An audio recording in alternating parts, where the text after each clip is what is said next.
So what is going on, everyone? Welcome back to another tactics video here on the channel. My name's Ash, you'll know me as Brom18. Today we're continuing our PES 2021 custom tactics series, the series where I show you how to recreate real systems in game.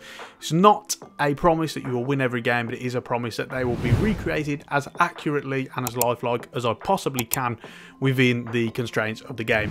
So then, what do we have for you today? Well, I've got something very popular, and that is going to be Xavi Hernandez's Barcelona tactics. His, I guess you could call it the 4-3-3 that is really settled on, you know, now that the dust has settled on their January transfer window.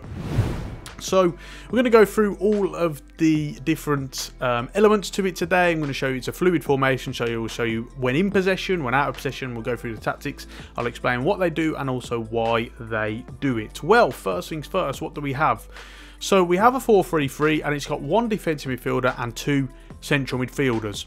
And it's going to be like that when out of possession. So you don't need to change anything there. Just make sure you've got the two defensive midfielders and the two central midfielders. This is going to mean that the two centre mids will then track back and help support the team if and when they need to. Having said that, you should be in control of possession for a large portion of the game. So you shouldn't need to be doing that too often.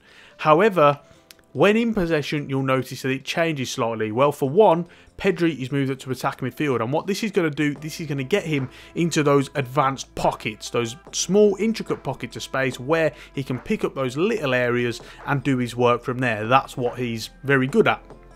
However, we don't do that with De Jong as well, because De Jong is better when he picks the ball up a little bit deeper and looks to drive players and also looks to play, you know, with his back to goal and then play on the turn. And that's what he's good at. So if we then moved him into those intricate areas, you know, we'd then be taking too much away from what he's best at. So as a result, we keep him at central midfield and he acts as a good bridge in between, say, Busquets and then Pedri as well. You'll also notice Jordi Alba has been moved to left midfield. Now, I'm not going to actually explain this yet until we come on to the advanced instructions, because there's a very important reason, but don't be scared. You know, it's all for a good reason, so we'll come on to that very shortly. Right then, what do we have in terms of the instructions? Well, first things first, let's talk about attacking, what they do in possession. Well, naturally, as you can imagine, it's possession game and it's short pass for the build-up as well. You know, I don't need to go into them ones and explain them. We know how they like to play. They value that possession. Next up though, what do we have? Attacking area is central, and that's going to mean that the majority of the passages of play and the patterns and the links are going to be formed through the central areas. The wide guys are really there to support what happens in the central areas. It's the quickest route to goal. You know, you're able to get more players in and around there so you can get more support to the ball, and that is very important. Now, the positioning is actually flexible. So why is it flexible? Well, because what you'll find is, rather than keeping that same rigid system, it's more sort of positional play. And so as a result, within those sections, within the let's say you split the pitch into thirds, for example, the likes of Pedri, he'll be looking to come over to the right hand side of the central area, De Jong over to the left, Busquets coming in between each one, etc. In addition, you've also got the likes of someone like Aubameyang, the two forwards, Torres, etc. constantly actually interchanging, particularly when there's a transition and they're looking to perform a quick transition as well. So as a result, flexible allows you to be a little bit more free-flowing in your approach. As a result, you get more movement, and that's what we're trying to create here. We're trying to create more movement, because otherwise it does become a little bit too static. The support range is all the way down to 1, and this is going to mean players are going to drop off and come very short to show for the ball. Again, it encourages short, quick interchanges and helps with the security of possession as well. You can then perform more long passes, more risky passes, should you choose to players who are maybe backing off a bit further, such as the attackers, etc. So what do we have in a defensive sense then? Well, first things first, defensive style is front line pressure. Again, looking to instigate that counter press whenever they lose the ball and try and regain it as quickly as possible. The containment area is wide, and this means that you're going to shepherd the opposition out wide, stop them playing through you. Again, it's something I talk about in the majority of my tactics videos. You're trying to prevent the opposition from playing through you, and it makes it easier for them. So as a result, how do you stop this? crowd out the middle, be compact, be narrow, and force them out wide. Then it just becomes a little bit harder for them to try and attack your goal. The pressuring is aggressive, and what this means is that constantly when balls are played, if the interception is there to be won, players will be more aggressive with those interceptions as a result of backing off, being a bit more conservative.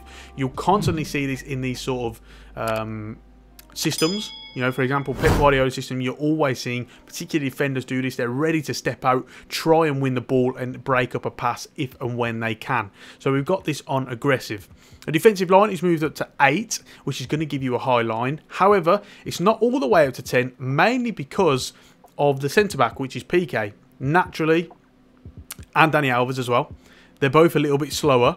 So as a result, to try and support them, we drop it off a few yards just so you give them a little bit more support as well. However, because it's still a high line, again, you can compensate for that press, help complement it, and, you know, have a bit more of an effective one there. The compactness is on 6, and what this is going to do is it's going to mean that you're still relatively compact as opposed to on 8 where, you know, you're extremely compact, or on 3 where you're quite loose. Whereas on 6, what it does is it also helps you support the press, because it means you can get out to the opposition a bit easier because they're in a position where their starting position, you know, they can get to them quicker.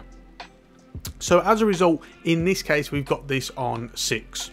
So what do we have with the advanced instructions then? Well, they're all filled out. So first things first, false fullbacks. Now this is going to allow me to explain why we have Jordi Alba at left midfield. Now with false fullbacks, as you'll see here, it says the fullbacks stray from their traditional positions and push into the centre.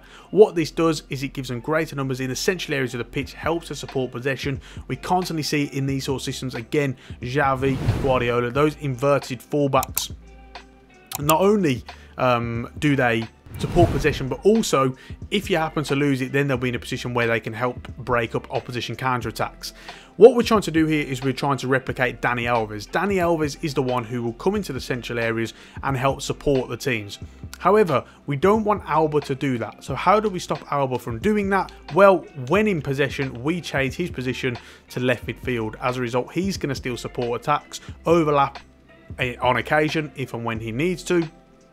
Whereas Dani Alves, who is still a fullback, will then come into the central areas and help support the build-up in the central phase. So as a result, this is the best way to try and get the best out of them both and replicate their roles as accurately as possible. Attacking instruction 2 is hug the touchline. This means players on both flanks will stay as close to the touchline as possible, stretch the play. It's not so pivotal with Jordi Alba. It's very important with the 2 wingers though, because of the fact that particularly on the right side, you've got more of a narrow build-up. You're focusing your play through the central areas as well. It's extremely important that these wingers are the guys to stretch the play. These are the ones that are going to try and either stretch the opposition so that they're leaving a lot of space to mark them, or the opposition leave them, stay compact, in which case they are then free and you can get the ball out wide to them, and then the likes of particularly Adama Traore can do his work by, you know, driving at players and then running into them and giving the ball away. So on hug the touchline, this is what's going to give you your element of width to try and stretch the opposition. Defensively then, well, first off we have Gegen press. Again, talking about that counter press, I don't need to go into it too much. Again, looking to try and win the ball back as quickly as possible as soon as they lose it. It's going to get players in numbers, pressing the man in possession, and hopefully helping to regain it quickly and efficiently so that you can get possession and get playing again. Defensive 2 is wing back. This means wide midfielders or wing back will drop back defensively when needed.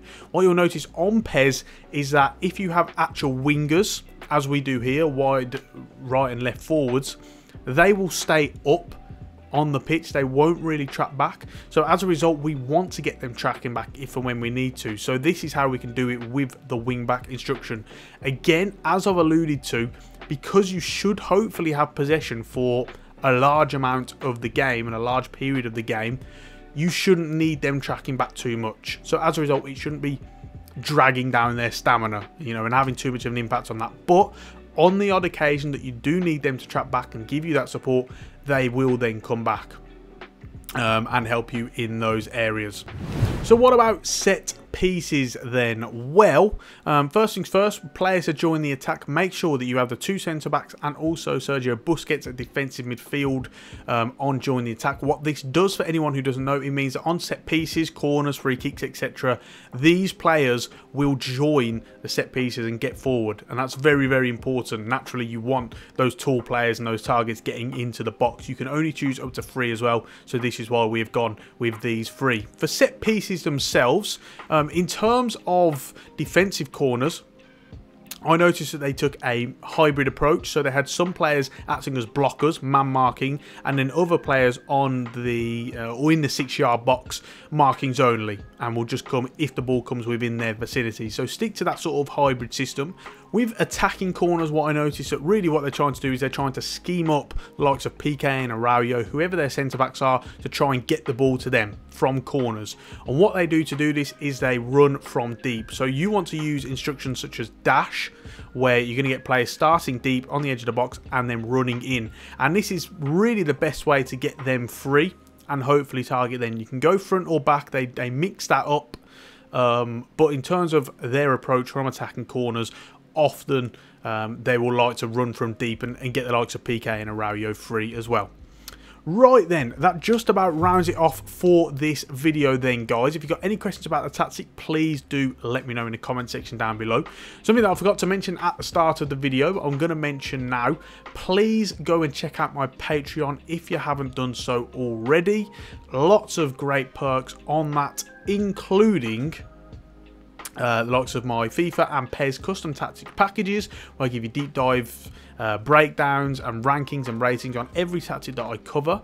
In addition, you can also get access to my Discord server, votes for the next tactics videos, early access to videos, behind the scenes videos, and also my player scouting package, where I have scout reports on a range of different players. That's coming very, very soon, so keep an eye out for that as well. On that note, we are going to finish it off there. Make sure to subscribe to the channel if you haven't done so already. Ring the bell so you get notifications every time I upload a video. Drop a like if you've enjoyed it and you want to see more. Check out my Twitter in the link below. Give me a follow on there if you haven't done so already. And on that note, we're going to finish it there. Thank you so much for watching. And until next time, I will see you soon.